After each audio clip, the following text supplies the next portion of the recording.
Mesdames, Messieurs, bonjour, je m'appelle Vincent Boulanger, je vous souhaite la bienvenue à cette deuxième journée d'Energaia Live et à cette matinée qui va être consacrée à l'éolien offshore flottant à travers deux tables rondes. Une première qui sera consacrée aux actualités de l'éolien offshore flottant en Occitanie et puis ensuite, après une pause de 15 minutes à 11h15 environ, une table ronde où les acteurs eux-mêmes, les entreprises, nous diront comment ils se préparent à l'arrivée de cette nouvelle filière. Nous avons pour commencer sur les actualités occitanes deux éminents représentants de la région Occitanie. Didier Codorniou, qui ne va pas tarder à apparaître. Bonjour Monsieur Codorniou. Bonjour Monsieur Boulanger. Vous êtes vice-président de la région Occitanie en charge de l'économie maritime, du littoral et des aéroports. Et puis, nous avons aussi avec nous Marie Tchakerian. Marie Tchakerian, bonjour. Bonjour, Monsieur Boulanger. Vous êtes, vous, directrice de la mer pour la région Occitanie. Alors, je précise à ceux qui nous regardent que vous avez une boîte de chat à la droite de votre écran, une boîte questions dans laquelle vous pouvez poser vos questions et les modérateurs vous répondront si c'est une réponse rapide ou prendront vos questions pour le temps d'échange qu'on aura d'ici une petite demi-heure. Donc, les projets occitans, quels sont-ils? Il y a deux projets de ferme pilote qui devraient être raccordés au réseau dans les prochaines années. Chaque projet comporte 3 éoliennes de 10 MW, soit 30 MW au total. Nous avons d'une part la ferme pilote Eolmed qui doit être installée au large de Gruissant, dans le département de l'Aude. Et puis le projet Les éoliennes flottantes du golfe du Lion, EFGL, qui seront, elles, installées au large de Le Barcarès, à la frontière de l'Aude et des Pyrénées-Orientales. Alors, première question pour vous, Monsieur Codorniou. Avant toute chose, comment avancent les projets de ferme pilote? À quel stade de développement se trouvent-ils aujourd'hui? D'accord. Alors, vous dire que les deux projets de ferme pilote avancent bien, malgré le changement de turbinier et le passage, comme vous venez de le dire, de 4 à 3 éoliennes, du fait de l'augmentation de 10 MW de la puissance des turbines donc, de Vestras. Alors, comme vous l'avez dit, hein, donc, il y a deux consortiums, si je puis dire, donc un avec EFGL, donc Engie, et puis le deuxième, donc Eolmed avec Quadrant, sur l'éolienne flottante donc, du Golfe, Engie. Donc, il est purgé de tout recours, ce qui est pour nous une très bonne nouvelle. On sait très bien que ces projets peuvent effectivement être bloqués, mais là aussi, je constate qu'en termes de concertation, d'échange, le travail a été fait et bien fait avec tous les acteurs, que ce soit le Parlement de la mer et toutes les personnes qui ont été mobilisées, également aussi avec les pêcheurs, qui permet donc à Engie d'engager les préparations du chantier d'assemblage, donc d'être finalement, de ne pas trop perdre de temps. Concernant Eolmed, donc l'autre consortium avec Quadrant, les autorisations sont obtenues pour les 3 flotteurs idéal et les 3 turbines, puis il y a eu des petits changements qui se sont opérés. Donc, ce qui veut dire que les activités du chantier devraient se faire à la fin du mois de 2021 pour donc une mise en service, parce que ce qui est important, c'est la mise en service, puisque notre objectif, c'est d'être opérationnel en 2023. Donc aujourd'hui, dans les deux prochaines années, les éoliennes seront au large donc de Gruissant et Port-la-Nouvelle et de Leucate, Barcarès. Merci. Pendant ce temps-là, la région a investi dans les infrastructures afin de pouvoir construire ces éoliennes, les installer, les assembler. En quoi consistent les travaux et où en sont-ils? Alors sur ce qu'on appelle le projet d'extension, donc les travaux, ils ont été déjà présentés à plusieurs reprises, donc depuis déjà quelques mois et même quelques années, avec l'ensemble de tous les partenaires. Donc ce soit d'abord bien sûr les élus locaux, les élus régionaux, les élus départementaux, tous les acteurs économiques, toutes les associations environnementales, et puis bien sûr le conseil portuaire avec toutes les mesures, comité de suivi, comité environnemental. Donc là aujourd'hui, ce que je peux vous dire, c'est que le quai lourd de 200 mètres et son terre-plein 7 hectares donc, seront livrés dans le premier semestre. Donc là, moi, à 3 reprises, je suis allé voir bien sûr les travaux. Donc comme 2021, comme prévu, nous travaillerons avec Eolmed et avec Engie sur l'organisation de l'assemblage et la mise en service des éoliennes. Ce qui sera protégé donc, par une digue donc, qui est déjà en mer, une digue de 700 mètres, qui va permettre donc de protéger contre les effets de houle, et puis en même temps quelques opérations de dragage pour pouvoir donc déplacer, donc pied lourd donc, pour les éoliennes, et ensuite donc déplacer les structures en mer.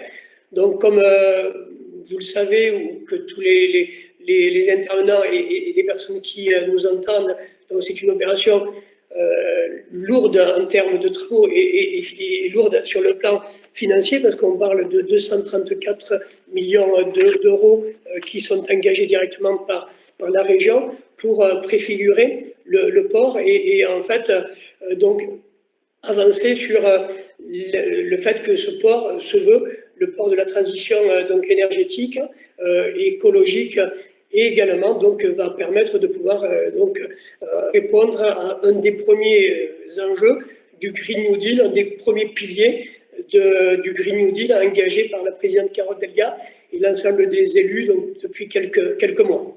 Qu'est-ce que vous entendez par port de la transition énergétique? Peut-être Marie Tchakerian, un commentaire pour compléter le propos de M. Codorniou?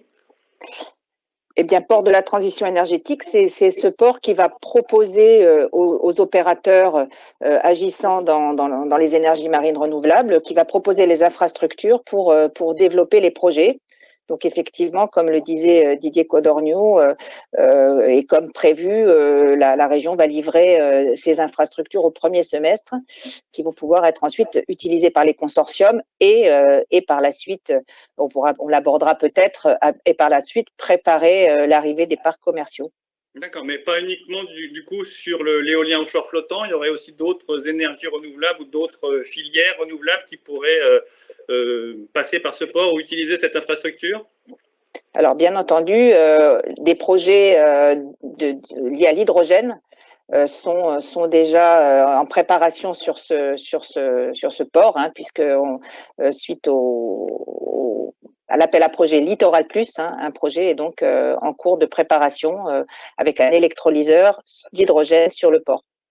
Parfait, merci.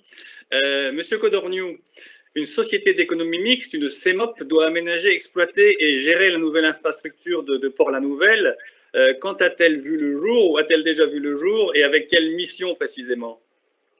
Alors, effectivement, je crois que c'est la première CEMOP donc, sur le plan national pour un port de commerce. Alors, la région a souhaité de mettre en place cette nouvelle gouvernance avec comme ambition l'implication de grands opérateurs portuaires, donc de l'éolien flottant, ça a été dit par Marie Tchakerian, et également donc, des opérateurs sur des travaux maritimes, donc des grandes entreprises spécialisées donc, qui vont nous permettre donc, de s'inscrire dans cette transition énergétique et de faire de ce port de la Méditerranée occidentale donc une simplement souhaité, voulu avec les actionnaires sur les éoliens flottants et sur l'hydrogène vert pour donc et également donc stocker l'hydrogène vert en termes de mobilité et de, si je puis dire, de nouveaux carburants. Sur la CEMOP, donc c'est vrai que c'est un outil complètement nouveau et c'est cet outil qui va permettre donc d'engager la deuxième et la troisième phase donc sur les infrastructures qu'on a prévues dans le cadre donc de ce port. Et là, vous l'avez compris, en passant par une CEMOP, par une démarche donc avec des investisseurs, on change d'échelle, on change de strate, donc pour que ce port soit une vraie référence sur la Méditerranée. Voilà, donc c'est une première. Donc demain, en commission permanente, la présidente donc sur la structuration de la CEMOP donc présentera l'ensemble des partenaires avec les enjeux et les objectifs. Alors, vous évoquez les phases 2 et 3, si j'ai bien suivi. À quoi ça correspond? En fait, on est sur de l'extension donc des môles avec sur l'industrialisation alors déjà sur l'assemblage des éoliennes, mais également donc sur le développement du port dans le cadre de la stratégie de ce port sur un certain nombre donc de dynamiques. Vous savez qu'il y a une forte concentration sur les céréales. Alors les céréales qui ont connu une baisse importante donc sur les deux dernières années.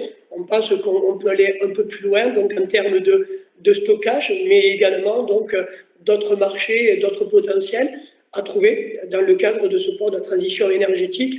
Et c'est tous les objectifs que nous nous sommes fixés avec la CEMOP et également l'accompagnement de ces industriels qui ont compris qu'il y avait des changements qui s'opéraient dans notre société et avec une forte mobilisation sur le modèle donc, économique, écologique et environnemental. Parfait. Alors, on va parler tout à l'heure des parcs commerciaux. C'est une perspective qui se rapproche puisqu'on va commencer à rentrer dans la réflexion de où ils doivent être installés et comment, enfin, au niveau de l'État du moins. Donc, est-ce que la CEMOP prépare d'ores et déjà l'arrivée de ces parcs commerciaux qui seront pas constitués de 3 éoliennes seulement, mais là, pour le coup, de quelques dizaines, voire plusieurs dizaines d'éoliennes?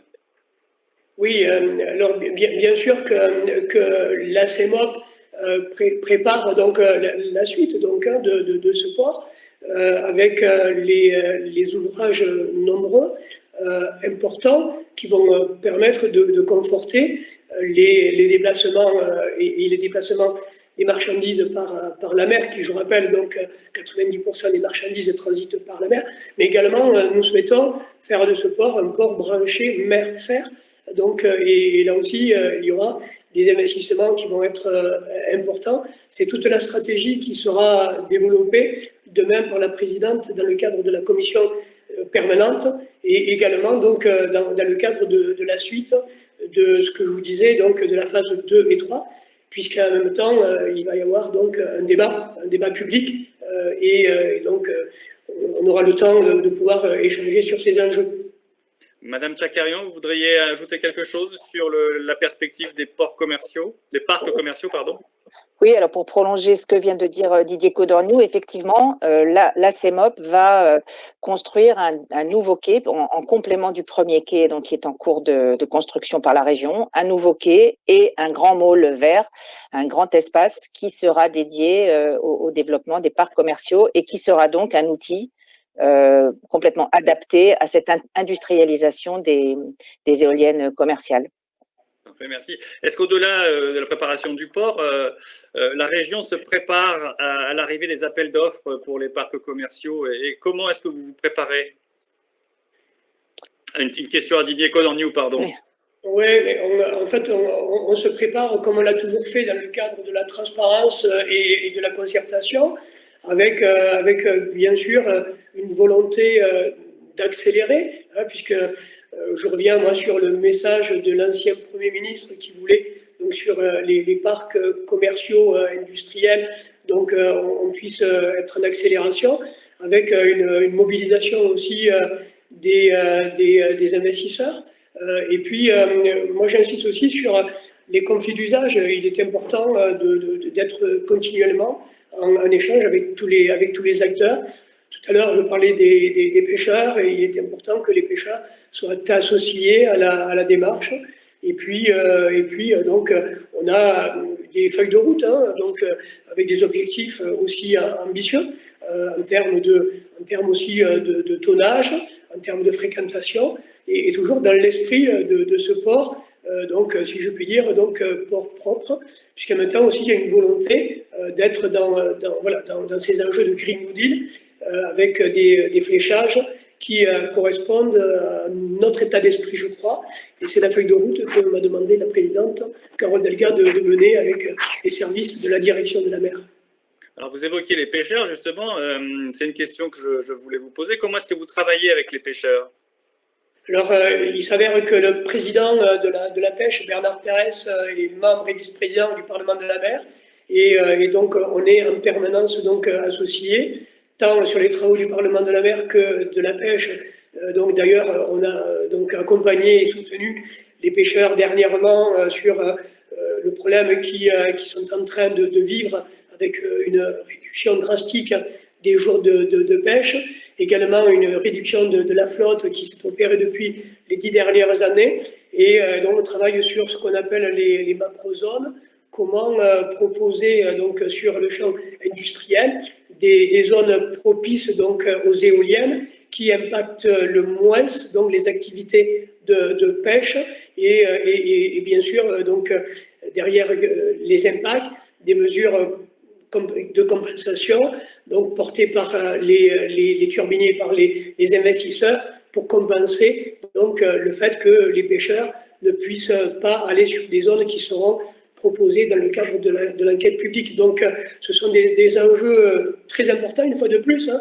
Moi, j'insiste sur le fait qu'il n'y ait pas de recours sur notre façade donc, de l'Occitanie, montre bien que le travail en amont est fait, les échanges. Alors après, on est d'accord, on n'est pas d'accord. Il y a des enquêtes publiques, il y a des avis des commissaires enquêteurs, et puis il faut accepter les avis donc, qui sont délivrés par les commissaires enquêteurs une fois que donc, les échanges ont été donc, faits, organisés de manière très donc, démocratique, conceptuelle, et qui permettent donc, alors après, il y a des moments où la démocratie, elle a pas de limite pour moi, mais par contre, il faut la respecter. Quand on est arrivé au bout du bout, ben, il faut admettre que les processus se sont bien faits. Donc, je reviens pour les pêcheurs. Les pêcheurs, pour nous, c'est un enjeu important parce que, bien sûr, il y a l'économie, il y a les criers, mais il est également humain. Et donc, c'est donc un enjeu sociétal avec des hommes et des femmes qui vivent de la mer. Et les criers donc apportent une vraie valeur ajoutée sur notre façade. Et c'est pour ça que ce travail, il est fait d'une manière, je crois, hein, donc remarquable et remarqué par les autres façades, puisque souvent, moi je suis dans d'autres structures, le comité de façade ou voilà, et ou le comité France Maritime, et le Parlement de la mer est cité d'ailleurs souvent en avant. D'ailleurs, la ministre Annick Girardin, lors de sa venue à la Grande Motte, avait dit qu'elle réfléchissait sur une structure qui pourrait ressembler au Parlement de la mer. Parfait. Madame Tchakerian, sur un peu la même question des usagers de la mer, est-ce que vous auriez quelque chose à dire pour compléter le propos avec le travail qui est fait sur les pêcheurs? Et est-ce qu'il y a aussi un travail avec d'autres usagers de la mer qui pourraient être aussi concernés par ces parcs éoliens flottants?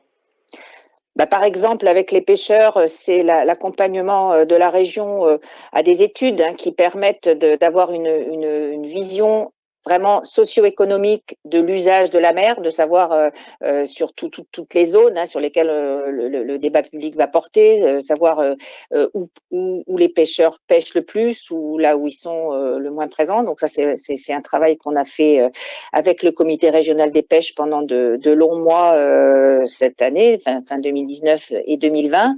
Et puis, les autres usagers de la mer, ça, je rejoins ce que Didier Codorniou disait, c'est vraiment au sein du Parlement de la mer que ces débats sont portés. Et bien entendu, tous les secteurs de l'économie, des loisirs, de l'économie maritime, ils sont représentés, que ce soit le nautisme, la plaisance, que ce soit tous les types d'usages, ils débattent. Très bien. Quand doit concerter, M. Codorniou, la concertation vraiment sur les futurs parcs commerciaux? Alors, nous avons eu un premier contact avec la présidente de la commission du débat public et en fait, c'est elle qui décidera le moment donc opportun de lancer ce débat. Donc, nous, on est prêts et on va donc échanger avec elle. Donc, en fait, c'est elle qui est souveraine, quoi. Donc, c'est une commission de débat national, donc c'est l'État qui le décide, mais nous sommes prêts et nous avons des échanges donc avec la présidente de la commission. Alors, outre le calendrier, il y a un sujet qui est très important pour les collectivités locales et puis pour les entreprises françaises, c'est comment faire en sorte que la construction des parcs éoliens en mer profite au maximum aux entreprises locales, qu'elles soient régionales, extra-régionales, voire françaises. Quelle est votre exigence là-dessus? Comment vous assurez d'avoir un maximum de contenu local en emploi pour ces futurs parcs éoliens flottants? Alors, c'est un vrai défi, hein, c'est un défi structurel. Je reviens sur le Green New Deal, hein, qui doit nous permettre de mener peut-être de nouvelles politiques sur l'innovation, essayer de capter des nouvelles entreprises qui pourraient s'installer chez nous. Et il faut qu'on soit en capacité de pouvoir les approcher, les capter et les relocaliser, si je puis dire. Donc là, nous avons travaillé avec le pôle maire et avec l'agence économique de la région ADOC. Et aujourd'hui, on a en quelque sorte un portefeuille qui pourrait être de 60% des opérateurs qui pourraient être installés dans notre région, qui pourraient répondre aux enjeux du port et du trafic, avec l'ensemble des développeurs, des démonstrateurs qui pourraient être lancés sur le port de Port-la-Nouvelle. C'est un sujet sur lequel la présidente est vraiment très, très attachée. La présidente et également le préfet de région, avec qui, dans le cadre du plan de relance, on réfléchit ensemble comment flécher des mesures opérationnelles qui peuvent rentrer dans le champ de la compétence du port, et notamment du port de Port-la-Nouvelle. Et puis, comme vous le savez, hein, l'aéronautique qui souffre cruellement aujourd'hui avec Airbus Industrie, comment aussi mettre un pont, si je puis dire, entre Port-la-Nouvelle et Airbus, à travers des partenariats, des échanges commerciaux. Donc tout ça, ils sont engagés, hein, ce sont des démarches qui sont déjà engagées. Mais voilà, c'est les défis des prochaines années. Et c'est là aussi une volonté politique de répondre à cette nouvelle aspiration. Je parlais des céréales tout à l'heure. Il y a une réflexion aussi sur une structuration, sur de la fabrication de pâtes alimentaires, qui pourrait nous permettre, dans le cadre de l'empreinte carbone, d'avoir une neutralité, d'avoir également ces démarches. Donc c'est tout un volet très économique, mais en même temps écologique, qui est engagé dans une réflexion nouvelle que portent les élus. Je pense notamment à Agnès Langevin, hein, qui est très, très mobilisée sur ces sujets. Et on travaille main dans la main dans une démarche avec les opérateurs gagnant-gagnant. Moi, j'aime bien aussi cette notion de gagnant-gagnant et on en tirera donc bien sûr les leçons dans les prochaines années, mais j'ai confiance en l'avenir. Marie Tchakerian, pour rebondir sur ce sujet, comment faites-vous à la région pour tenter de maximiser les retombées, notamment en emploi, de ces projets? Depuis déjà plusieurs années, la région, avec son agence de développement économique ADOC, en travail en concertation avec le pôle maire, œuvre à structurer cette filière. Récemment, une appellation Windoc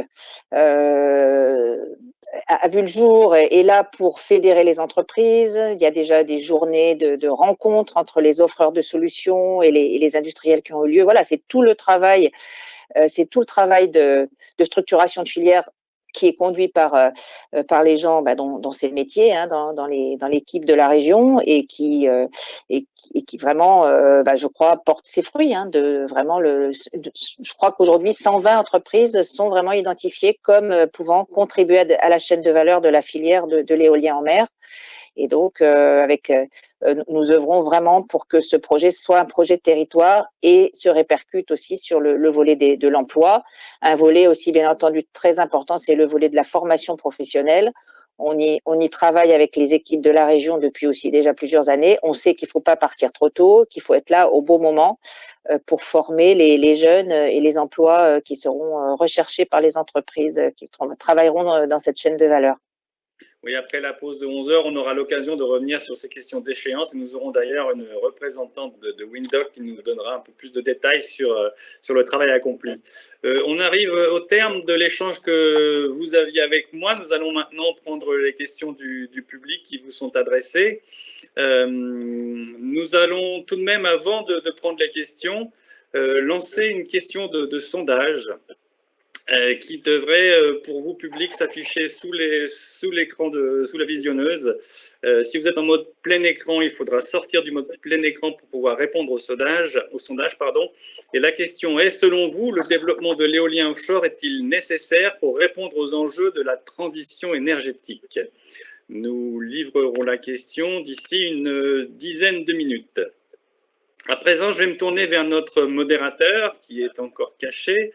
Julien Siglar, bonjour. Bonjour à tous.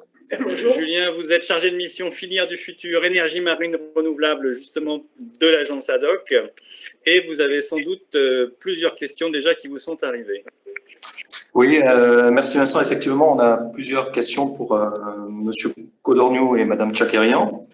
La première question porte notamment sur comment peut-on associer les acteurs du territoire à la gouvernance et au financement des futurs projets.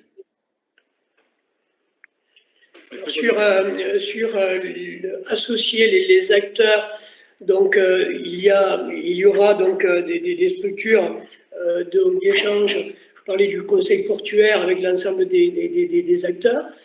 Et des comités donc de suivi environnemental, etc. Et puis donc dans le cadre de la CEMOP, c'est là où on est dans un partenariat donc en quelque sorte donc public-privé et une gouvernance donc qui nous permettra de pouvoir aussi donc donner des informations avec les développeurs et des structures qui pourront se mettre en place au fur et à mesure. Mais là, donc, on est beaucoup plus sur la CEMOP qui sera l'outil de développement et qui permettra, dans le cadre d'autres structures portuaires, du conseil portuaire, pouvoir donner des informations régulières autant qu'il est souhaitable et autant qu'on pourra le faire. Après, donc là, vous avez compris qu'on est dans une démarche après avec des investisseurs et la collectivité régionale qui donc nous permettra d'être en phase avec les objectifs qu'on s'est fixés. Je ne sais pas si j'ai tout à fait répondu. Peut-être Marie, si un complément sur... Marie Tchakerian, vous voulez compléter ? Non, mais sur la manière d'associer les acteurs du territoire dans le cadre du développement portuaire, je pense que... allez-y Didier. Oui. Et puis sur les acteurs donc portuaires et les développeurs économiques, dans le cadre donc de la CEMOP, il y aura des représentants. On pourra aller plus loin sur la construction de la CEMOP. Et puis il y aura également les collectivités qui sont très associées, puisqu'en même temps, bien sûr, il y a la région, il y a le département, donc il y a le PCI, donc il y aura tous les acteurs, donc naturellement autour de ce modèle économique qui va se développer. Donc des informations régulières qui pourront être transférées avec la chambre, donc la CCI, qui sera aussi donc un interlocuteur direct. Julien, est-ce qu'on aurait une autre question pour M. Codorniou et Mme Tchakerian? Oui, on a plusieurs questions, effectivement. Notre question qui est en ligne avec la première, c'est quelles retombées économiques peut-on envisager à la fois sur l'arrière-pays, mais également sur l'ensemble du territoire régional? Monsieur Codorniou? C'est tout le travail que l'on fait, ce qu'on disait avec Marie, sur notamment l'agence ADOC, qui nous permet, et le pôle maire, où on travaille sur la mise en réseau, On travaille sur donc des emplois induits, directs et indirects. Et là, en termes de feuille de route, donc, on a donc pratiquement donc 3000 emplois sur les 10-15 prochaines années, une fois que la partie opérationnelle, donc industrielle des éoliennes sera installée. Et après, donc, avec aussi une augmentation importante du tonnage du port. Aujourd'hui, nous sommes donc à 2 millions donc, de tonnes et la feuille de route, donc, on est sur du développement important dans les prochaines années qui vont nous permettre donc de capter de nouveaux marchés qui n'existent pas aujourd'hui sur le port, le port La Nouvelle, tout en travaillant aussi avec une complémentarité avec le port de Sète-Frontignan et après-demain avec Port-Vendre. Donc tout ça pour vous dire qu'il y a une vraie vision stratégique sur les 20 prochaines années qui devrait donc faire de ce port donc déjà en termes de puissance économique, avec des augmentations qui vont être multipliées certainement par des chiffres, par un nombre de chiffres. Madame Tacarian, vous voulez compléter ou on prend une question suivante? Non, je crois que M. Codorniou a parfaitement répondu. Donc, question suivante, Julien. Alors, question suivante. Aujourd'hui, c'est sur cette dynamique opérationnelle qui est vraiment en train de se mettre ensemble en place et sur l'évolution des acteurs. Comment voyez-vous aujourd'hui l'arrivée des grands énergéticiens dans le secteur de l'éolien flottant? Si on peut penser aux grands groupes tels que Shell, Total, comment voyez-vous cette arrivée-là? Moi, je crois que c'est très intéressant que ces grosses entreprises donc, multinationales s'intéressent de près sur l'éolien flottant. Ça veut dire que donc, il y a des champs donc, qui les intéressent à développer. Et puis, on est aussi sur le champ, Marie en a parlé, sur l'aspect innovation, l'aspect expérimentation. Et ce qui intéresse donc des grands groupes comme Total et comme d'autres groupes, c'est, je crois, cette panacée qui va être donc qui va multiplier des expérimentations. Alors, moi, j'ose parler de l'aquaculture, hein, donc l'aquaculture qui est un sujet sur lequel on n'est pas très développé donc, sur notre Méditerranée, sur également des expériences, un certain nombre de nurseries, donc pour le milieu donc, de la vie faune, mais également sur la surveillance des mammifères marins, sur les flux migratoires avec les oiseaux. Donc je pense que tous ces éléments font que la recherche fondamentale va être intéressante et que les grands groupes s'y s'intéressent, c'est aussi, et puis je reviens sur l'énergie, il y a une vraie commande donc au plus haut niveau du président de la République de réduire la fracture numérique pour avoir donc voilà, une énergie propre. Et puis on revient sur l'hydrogène vert, où donc le port La Nouvelle s'inscrit dans cette démarche avec donc un électrolyseur qui va permettre de pouvoir stocker de l'hydrogène vert avec des commandes qui ont été faites par la région en termes de mobilité. Donc et là, ce sont des enjeux qui donc intéressent tous ces grands groupes. Donc c'est vraiment avec un regard bienveillant. Je crois qu'il ne faut pas appréhender, il faut le prendre avec beaucoup de sérénité. C'est une chance pour la région. Alors je profite avant la prochaine question pour rebondir et dire qu'on aura cet après-midi entièrement consacré à l'hydrogène vert. Donc on en apprendra davantage à la fois sur les plans européens, nationaux et régionaux qui s'occupent en ce moment de développer des stratégies d'hydrogène vert. Voilà. Je voulais aussi demander à Marie Tchakarian si vous voulez compléter, faites-moi un petit signe de la main à l'écran quand les questions sont posées. Julien, est-ce qu'on a une autre question? Oui, on a d'autres questions, on a beaucoup de questions. L'autre question est toujours en lien avec celle qui vient d'être posée. En considérant toutes les expertises qu'on a sur le territoire, à savoir les expertises au niveau des bureaux d'études en environnement, l'expertise sur les énergies renouvelables terrestres, mais au-delà de ces secteurs-là, les secteurs aussi de l'aéronautique, avec toutes ces expertises et toutes ces compétences qu'on a sur le territoire, sommes-nous capables de répondre aux besoins de l'éolien flottant, ou du moins à l'ensemble des besoins de l'éolien flottant? Monsieur Codorniou. Je crois qu'il faut aborder ce sujet avec humilité. Hein. Donc, nous, on est persuadés qu'il peut y avoir effectivement un besoin énergétique et structurel en place donc au niveau des zones propices donc à une industrialisation qui pourrait permettre donc d'avoir des plateformes même importantes. Mais je crois qu'il faut y aller aussi avec l'expérience que j'ai, hein, avec les retours d'expérience, avec des échanges, ne rien imposer. On ferait une erreur stratégique et même politique d'imposer donc des surfaces. Que je reviens sur les macrozones, on est sur des kilomètres et des kilomètres carrés d'installation. Bon, nous, chaque petit carré des macrozones représente 15 kilomètres carrés. Et finalement, donc, aujourd'hui, on l'a vu hein, avec le changement des turbines plus hautes, plus puissantes. Donc, il peut y avoir également une réponse. Donc, moi, je pense que bien sûr, il faut qu'on soit très pragmatique, hein, mais il faut aborder les sujets donc, progressivement, un par un, avec les industriels, avec les partenaires, avec les associations, avec les usagers de la mer, pour que ça puisse être accepté.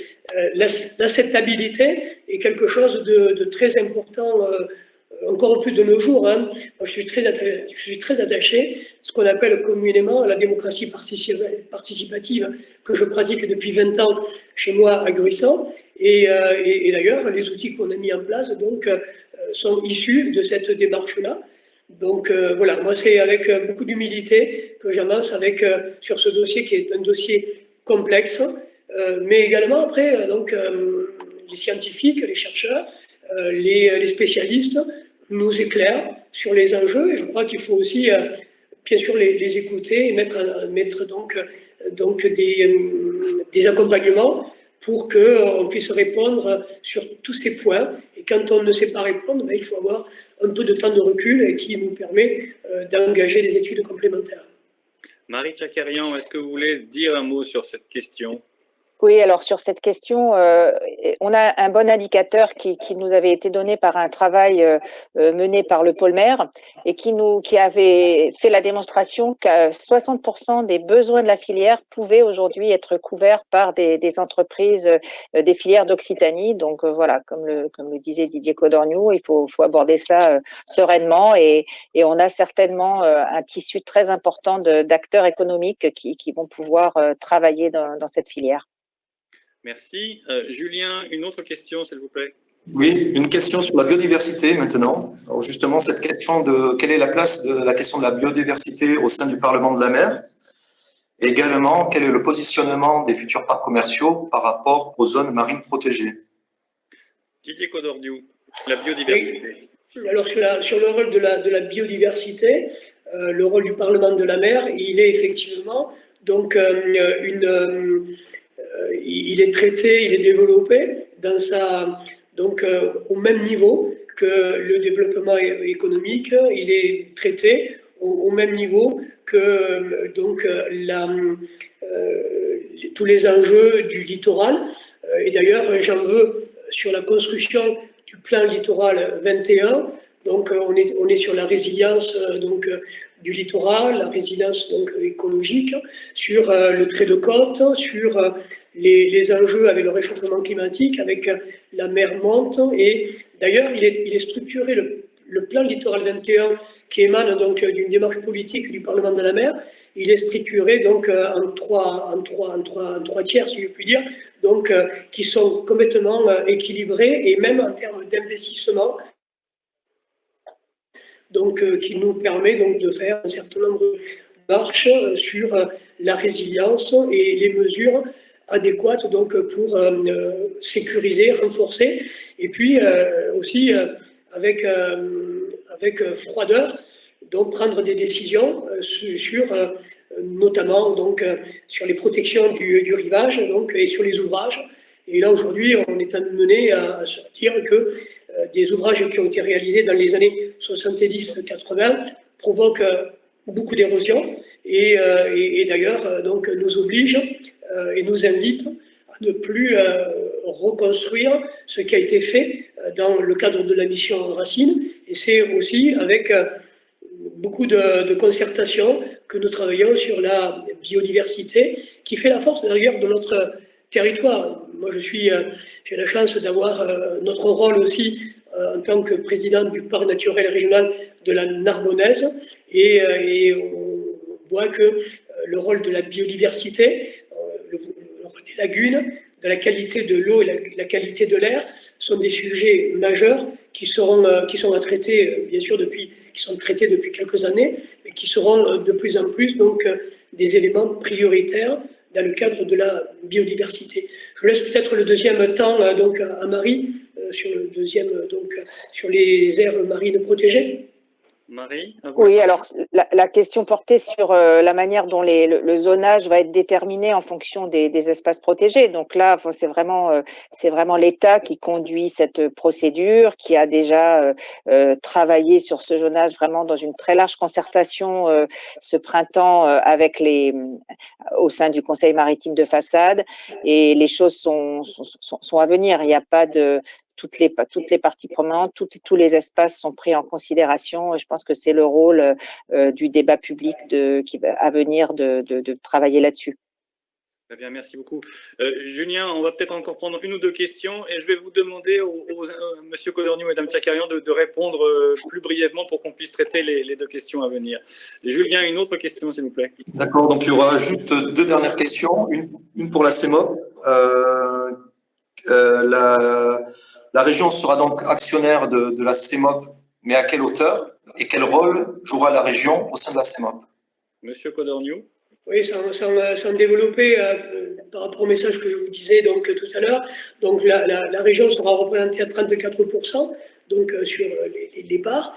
La région donc aura donc la présidence de la structure, et puis donc on est sur une gouvernance donc élargie avec donc des mesures de blocage, et notamment donc mais mon mari, si vous voulez peut-être parler de ces points-là.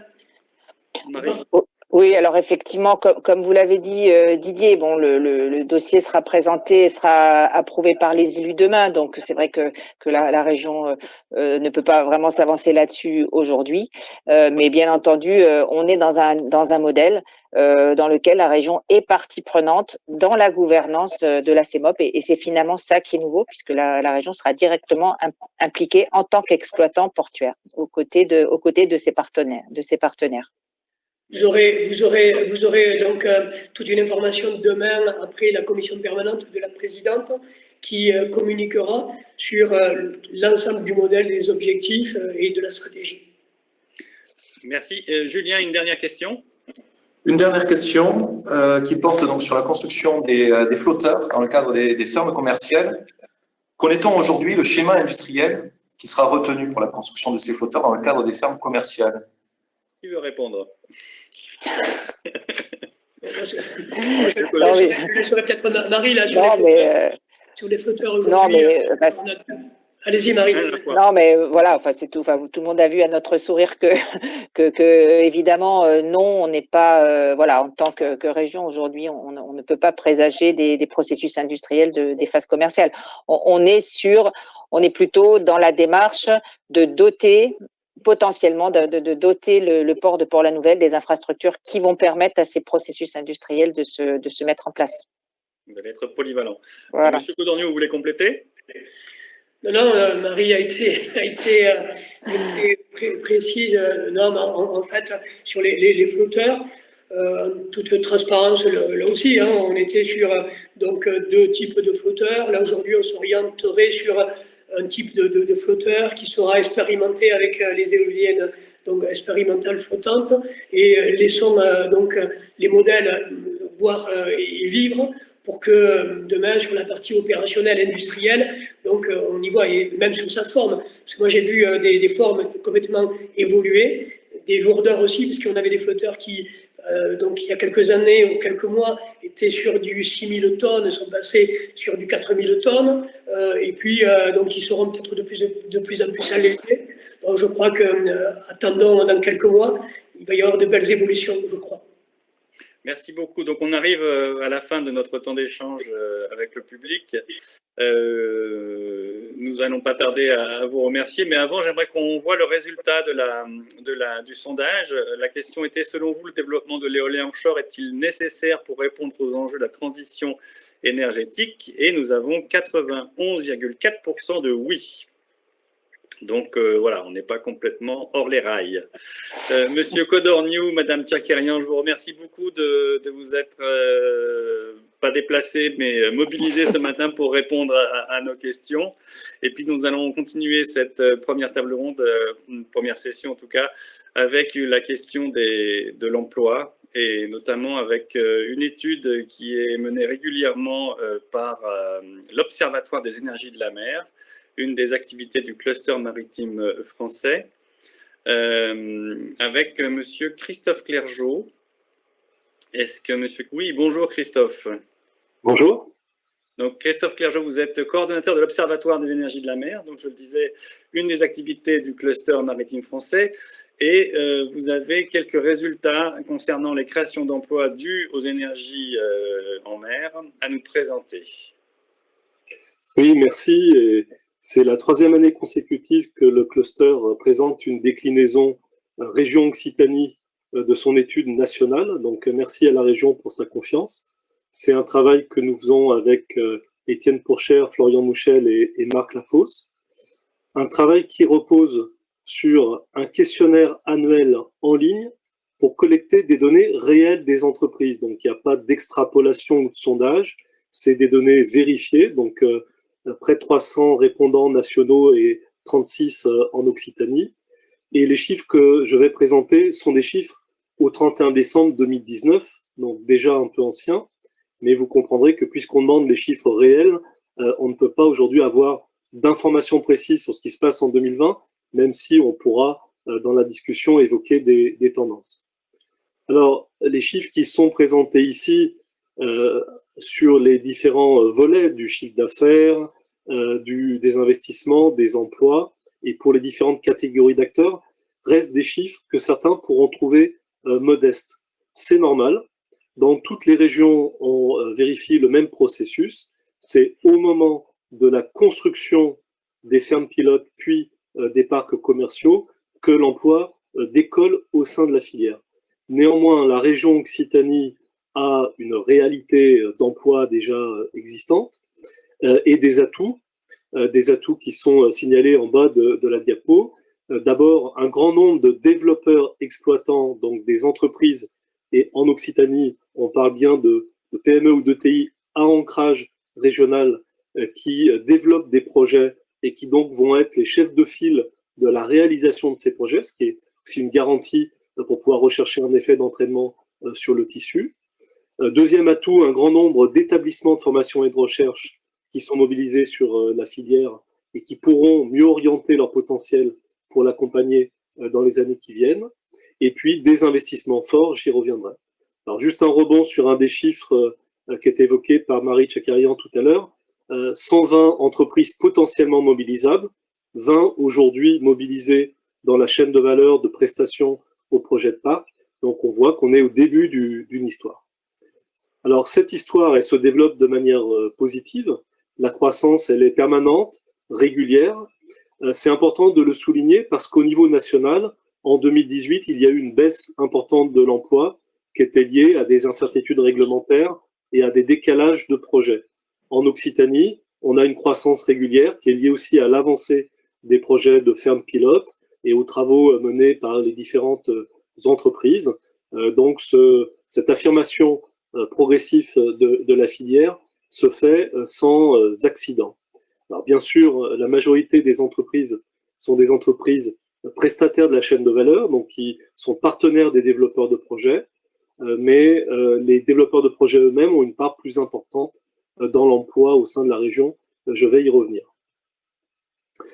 Alors, ces chiffres-là témoignent de la dynamique d'investissement et des réalités de chiffre d'affaires de la région. Le chiffre d'affaires n'est logiquement pas encore très important, puisque quand on parle de chiffre d'affaires, on parle de revenus liés aux activités. Donc, bien sûr, il y a du chiffre d'affaires des entreprises déjà positionnées, mais le chiffre d'affaires principal, ce sera celui tiré des fermes pilotes puis des parcs commerciaux eux-mêmes. Donc c'est normal qu'on soit à un niveau limité, mais qui augmente de manière continue. Par contre, on voit une augmentation très forte des investissements, et il s'agit d'abord des investissements portuaires, des différentes étapes de réalisation des phases de travaux à Port-la-Nouvelle, qu'évoquaient tout à l'heure Didier Codorniou et Marie Tchakarian. Donc vous voyez, emploi, chiffre d'affaires, investissement, tous les voyants sont au vert dans la région Occitanie, la progression est régulière et confirmée année après année. Alors, pour terminer, je voudrais en dire un petit peu plus pour caractériser les entreprises qui sont aujourd'hui mobilisées. Leur nombre est encore modeste, mais c'est intéressant de voir notamment d'où elles viennent et sur quel segment elles se positionnent. Donc d'abord, contrairement à d'autres régions, il y a peu d'acteurs 100% énergie marine renouvelable et moins d'acteurs que dans d'autres régions qui viennent des activités maritimes préexistantes. On a une part importante en Occitanie d'acteurs des EMR qui viennent des énergies renouvelables terrestres et notamment de l'éolien terrestre et déjà qui viennent de l'aéronautique. Le pont dont parlait Didier Codorniou entre les filières maritimes EMR et le tissu aéronautique, il commence à se concrétiser. Et ces entreprises, elles sont d'abord positionnées sur des études et sur des services autour des projets. Le tissu de l'Occitanie n'est pas historiquement un tissu industriel au sens de fabrication, mais c'est un tissu avec beaucoup d'entreprises qui ont des compétences clés pour accompagner les projets, réaliser des études d'impact, des études d'ingénierie et proposer leurs services pour accompagner les phases des projets et demain accompagner la réalisation et l'exploitation des fermes pilotes, puis des parcs commerciaux. Ces entreprises sont très majoritairement des TPE-PME, logique aussi pour une filière émergente. Elles sont d'abord mobilisées dans l'éolien flottant, logique aussi avec l'histoire de la région et la nature de ces projets, mais pas seulement. 40% des entreprises mobilisées le sont aussi sur l'éolien posé. Ça souligne que les entreprises et les acteurs de l'Occitanie n'ont pas vocation qu'à répondre aux besoins du marché régional. Ils ont aussi vocation à se positionner sur le marché national et européen des énergies marines renouvelables pour y faire valoir leurs compétences et leur spécialisation. Voilà ce que l'on peut dire aujourd'hui sur cette filière qui reste émergente, mais comme je le disais, avec des voyants au vert, une croissance continue et une croissance tout à fait régulière. Merci beaucoup de cette présentation. Je précise que l'étude n'était pas forcément sur tous les points très très visibles là à la fin de la présentation, je veux dire, mais l'étude elle-même est disponible, si je ne m'abuse, aujourd'hui, même sur le site du cluster maritime français, c'est ça? Alors, elle est en ligne depuis ce matin sur le site merenergie au pluriel.fr, qui est le site dédié à cet observatoire, donc qui est effectivement une activité du cluster maritime français. Donc, pour revoir ça chez vous, vous pouvez télécharger l'étude en entier. Nous avons prévu également un temps de questions-réponses avec le public pour vous, Monsieur Clergeau. Donc, Julien, est-ce que nous avons des questions pour Monsieur Clergeau? Oui, nous avons une question pour Monsieur Clergeau, justement sur comment la région Occitanie peut-elle se positionner à un niveau national et européen? Alors, donc, ce qui est important, c'est de partir des compétences de la région. Quand on a par exemple des entreprises leaders en matière d'études environnementales, de démarches évaluer, réduire, compenser, on voit bien que ces compétences-là sont valorisables à l'échelle nationale et européenne. Toute la difficulté pour les PME et les TPE, c'est d'accéder au marché. D'où l'intérêt du partenariat à la fois avec les développeurs de projets qui ne développent pas des projets qu'en Occitanie, et avec les grandes entreprises qu'évoquait aussi Didier Codorniou, qui s'intéressent aujourd'hui au projet. Et un des enjeux, c'est que ces grands acteurs des EMR mettent le pied à l'étrier aux TPE-PME d'Occitanie pour les emmener avec eux sur des projets ailleurs en France ou ailleurs en Europe. Et c'est très important que les TPE s'organisent collectivement. Une démarche comme Windoc, ça doit permettre aussi aux TPE de grouper leurs compétences et de pouvoir ensemble les combiner pour répondre à des marchés plus importants qu'elle ne pourrait pas adresser toute seule. Merci. Julien, une autre question? Non, nous n'avons pas d'autres questions. Juste une information que le lien pour télécharger le Focus Occitanie est dans le chat. Donc, n'hésitez pas à télécharger le document. Parfait, merci beaucoup. Vous voulez dire un mot de conclusion, Monsieur Clergeau, ajouter quelque chose avant qu'on ne se quitte?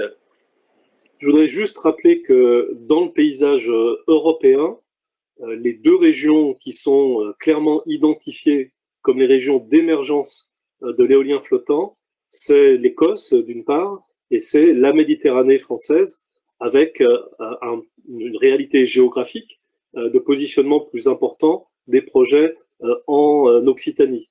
Donc l'Occitanie est au début d'une histoire. La filière française des EMR a plus de 3000 emplois, un développement rapide. On est encore au stade du début de réalisation des fermes pilotes. Donc l'Occitanie a aujourd'hui encore, conformément au pari qui avait été fait il y a plusieurs années, la capacité à exercer un leadership sur l'éolien flottant, à attirer des grands acteurs et des talents qui s'intéressent à cette filière et à localiser une partie de l'activité. La situation serait plus difficile pour l'Occitanie si elle était sur l'éolien posé en frontal avec les grands acteurs du nord de l'Europe qui ont déjà 20 ans d'expérience. Aujourd'hui, l'Occitanie est avec l'Écosse sur la ligne de départ, dans les précurseurs de l'éolien flottant, et la croissance régulière, la structuration collective qui est amorcée, laisse aujourd'hui toujours beaucoup d'espoir pour que les perspectives d'emploi se concrétisent réellement au fil des années. Merci. Moi, une petite question du coup.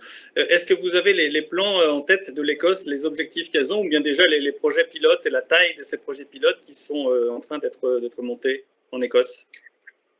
Alors, on peut regretter que la France ne soit pas aussi ambitieuse que la Grande-Bretagne et que l'Écosse globalement sur les énergies marines renouvelables, mais aussi sur l'éolien flottant. Le processus de planification spatiale est beaucoup plus important, beaucoup plus avancé en Écosse qu'aujourd'hui encore en France. Et il y a pour nous un enjeu d'accélération. Vous savez, la PPE française ne clarifie les choses que sur la période 2020-2024. Le travail de planification qui est en cours sur les façades doit pouvoir nourrir la préparation d'appels d'offres 2024-2028. Mais en Écosse, on est peut-être dans un rapport de x3 ou x5 par rapport à ce qui est pour le moment envisagé en France. Donc, l'espoir que nous pouvons avoir, c'est que les consensus territoriaux qui se construisent, la qualité de mise en œuvre des premiers projets, incitent à accélérer le rythme sur la deuxième phase de la PPE et à prévoir de nouveaux appels d'offres flottants sur la période suivante dans les années qui viennent. Bon, c'est malheureusement la réponse que j'attendais. On verra ce que l'avenir nous réserve. Je vous remercie beaucoup, Christophe Clergeau, d'avoir été avec nous ce matin. Je remercie Julien, évidemment, d'avoir posé des questions du public. Je remercie aussi Joël Naillet, qui était caché derrière ou ailleurs, pour modérer avec lui les questions. Joël Naillet, qui travaille à la région Occitanie. Et je vous remercie tous d'avoir assisté à cette session. Et on se retrouve dans 15 minutes pour la suite de la matinée éolien offshore flottant, avec cette fois la parole donnée aux entreprises elles-mêmes. À tout de suite. Merci.